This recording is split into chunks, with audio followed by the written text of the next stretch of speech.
You mentioned 1648 Yes. and an Islamic siege. 1648 is the year that is the beginning, that marks the beginning of the modern international state system. World order, as we know it, and it's the world order that we are still in today, although it's deteriorating. Before the modern age, before 1648, before 1500 or so, there were lots of world orders. There was a Chinese world order, there was a Mughal Indian world order, there was a Mayan world order. They're all over the place. And each one of them thought that they were the world order. What happened as the modern age comes into being, and 1648 is this starting point, is that you begin to see the necessity of a world order for all the world. And from that point forward, you begin to see one after another of these other sort of pre-modern world orders begins to fade, collapse, or to adjust itself into the overall modern international state system. And the reason that modern system works is because it is pluralistic, because it's procedural. In other words, and this is where this arises, just to tease it out a little bit from your book, you refer to it as the Westphalian System, Yes. From the Treaty of Westphalia, and it gets worked out in Europe where they simply exhaust themselves with religious wars and say, in effect, we're not going to settle this one. You're going to be Catholic, we're going to be Protestant. Let's find some way to quit the fighting and live together. Is that correct? That's right. And the idea that comes out of the willingness to start with dualities then gets elaborated into pluralities and into a system that is not substantive. The system is not substantive, it's procedural. So you have your state, I have my state, we're in the system. You have one substance, you have this kind of political system, I have another. That's fine, that's okay. But we've got to agree on the basic procedural steps that we all will accept. They're very simple. So you get an all-encompassing international order that others want to come into. Now, Islam comes late in this. They're not the latest, but they come late into it. The Chinese system doesn't collapse until 1911, but when it collapses, it really goes collapses. down altogether. Yeah, and the Mayans disappear long before that.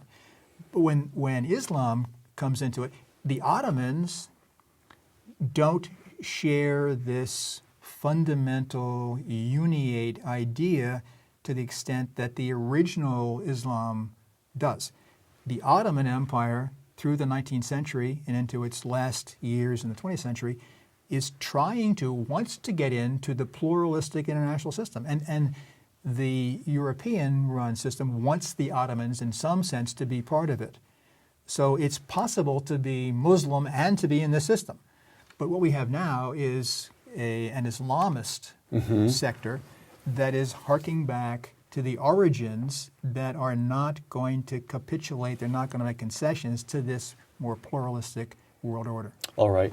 And it's significant, I think. Is it fair to say, I'm trying to grasp this, I'm flailing here as a layman, but is it fair to say that as the caliphate moves north, begins in the Saudi Arabian Peninsula, and then, as you say, moves to Damascus, and then it ends up under the Ottomans in Constantinople, it becomes more realistic and more open to the international system? Is that so? I think so. With the Turks today, modern Turkey, it sort of works. They are a state. There are problems we can get to, but they're a state. They're part of an international system. They were a completely reliable member of the NATO alliance, right? Yes. Okay. So may I now quote, to move on to the next problem, to set up for the next problem. Once again, trial of 1,000 years. A prominent aspect of the Westphalian system has been its relegation of religion. This is one of those divisive issues that we just shove to the side and concentrate instead on procedure. Relegation of religion to the margins of state-to-state world affairs. With the late 20th century rise of radical Islam, religion has returned as a factor in international security, posing a fundamental challenge. Okay, that's true. You're not going to argue with that. Well, no, religion was brought back into, if you will, the conduct of states by this new wave of Islamism. But you also have to acknowledge the fault of the rulers in the Islamic world. They themselves manipulated religion all the time, but they thought religion would play in their favor. For example, I'll give you one prominent example. In Cairo, The most notable institution of religious life is Al-Azhar University. That's the dominant institution. And so someone like Anwar Sadat wants to go to Jerusalem in 1977 to make peace with Israel, a worthy goal, a noble goal. Then he goes to Al-Azhar and says, give me a fatwa, give me a ruling that is permissible for me to go to Jerusalem. That's all right, but to me, this is where you open the door to trouble and sedition. Because when you politicize religion, it becomes a double-edged sword anyway. Because the believing president, as for example someone like Sadat called himself, the believing president, begets the believing assassin. And then a fight over religion breaks out. The order trying to manipulate religion and use it as a prop of the order of the state, and the opposition trying to use religion as an instrument of sedition. And this is where, if you will, to quote that Bernard Lewis wonderful title, this is where history went wrong. Because you want to introduce people to modern life and to have them accept the restrictions of modern life. Let me add one more piece to the puzzle. From a recent article so religion is a central problem. It doesn't fit the Westphalian system. And Fouad says, far too polite to say it right now to you, Charlie, but Fouad says in effect, oh, no, Elizabeth, you're worrying much too much about religion. It's a question of economics. Recent article by Fouad in the Wall Street Journal, I think, quote, what Hayek, the great free market economist, what Hayek would call the Arab world's road to serfdom began when the old order of merchants and landholders was upended in the 50s and 60s by a political and military class that assumed supreme power. Egypt, Syria, Saddam in Iraq.